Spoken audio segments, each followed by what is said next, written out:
Guys, আমরা এখন চলে এসেছি একেবারে ইন্ডিয়ার বর্ডারের শেষ মাথায়। দেখুন ইন্ডিয়ান বর্ডার, এই যে একেবারে রাস্তা একেবারে বিএসএফ সামনে হয়তো থাকলেও থাকতে পারে। তো আমরা চূড়াভাবে চলে এসেছি একেবারে বর্ডারের শেষ মাথায়।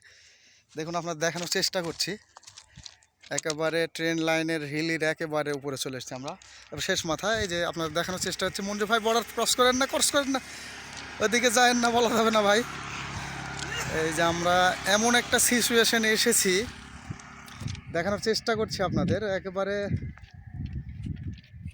বর্ডারের একেবারে লাইন ক্রস। ওই যে আপনারা দেখতে পাচ্ছেন যে পিলার, এই যে পিলার, দর্শক আপনাদের দেখানোর চেষ্টা করছি, এই যে পিলারটা দেখতে পাচ্ছেন, এটা কিন্তু একেবারে শেষ বর্ডারের একেবারে। আমি চলে এসেছি কিন্তু অলরেডি, এই যে ইন্ডিয়া পিলারের গুড়ে চলে এসেছি।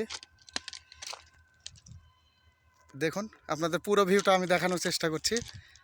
এই যে একেবারে ইন্ডিয়ান বর্ডারের একেবারে দেখতেই পাচ্ছেন।